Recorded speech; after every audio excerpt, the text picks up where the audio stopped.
Coach, when it comes to travel curfew, when were you made aware of the 4:30 time? Were there any attempts to move the start time to today's game? And what did you think of what seemed to be blatant stalling antics in the late I was innings? made aware yesterday before the game, and then just got an email from the SEC saying 4:30. 4:30, no new inning. They didn't say anything about moving the game. I'm not going to comment on the last one. What? Sorry, I'm losing my train of thought. With Miles today, what was kind of going with him, and the way Kentucky was able to score off of him in another tough outing for starting pitching. I mean, they got hits, right? Like, I just take a look on that. They had one hit by pitch or two. Sorry, it's been a minute. One hit by pitch, one walk. They got hits. I'm not gonna say anything to a pitcher about giving up hits, like throwing strikes, giving up hits. That's just part of the game. I can't.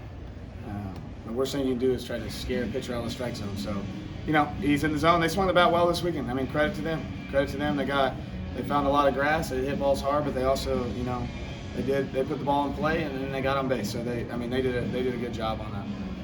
When it comes to pitching as a whole this weekend, what seemed to be the overarching issue or issues? I mean, extreme number of hit by pitches, and for a team, I mean, they clearly have over 70 on the year.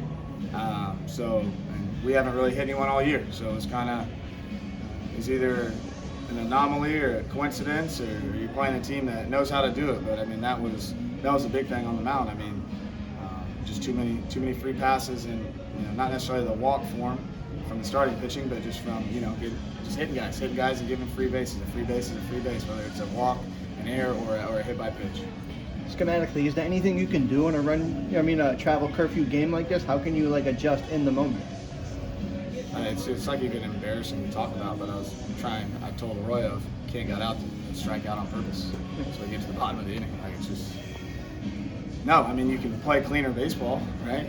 You should be able to play that game, but this wasn't the case. When it comes to the weekend as a whole, from where you were after Friday night, the comeback victory, to where you are now, what's the mood of the club, and where do you go from here?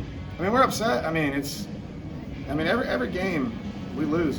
It's devastating to me. It's devastating more to the players and everyone part of the organization. So we're going to keep pushing. I think progress is great, right? But if you either win or you lose, and losing is not the standard. Even though I feel like we're getting better. I think you can see we're getting better.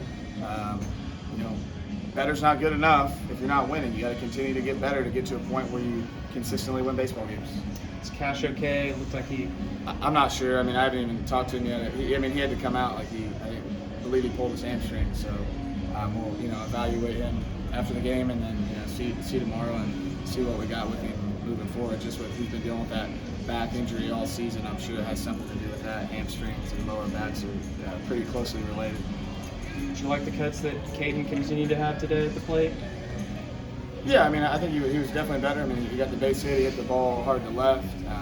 He'll be good. I mean, Caden's a hitter. He's just going through a bit of a funk, so moving in the lineup, and he's our shortstop. He's going to be in there, so I'm confident in him that he'll figure it out. He's always hit, and I truly believe hitters hit. So he's going to be out there, and we're going to need to get something out of him, and I believe he'll get through this. I meant Sorrell, sorry, but along the lines of Kent, I should have clarified. You guys are two Cadens. Well, I meant what I said, and then with Sorrell, I mean, it obviously helps our lineup and gives our lineup a little more depth, able to move some pieces. Just gotta, continue to get him healthy and manage him through the game, and it's going to be.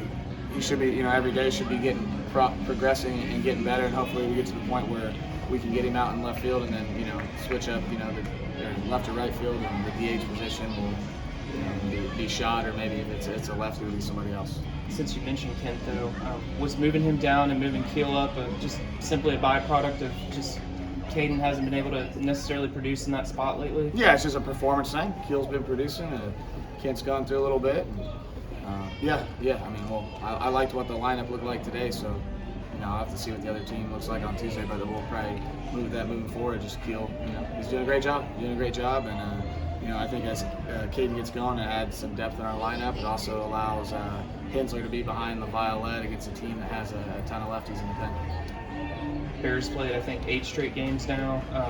Obviously he's been really hot at the plate.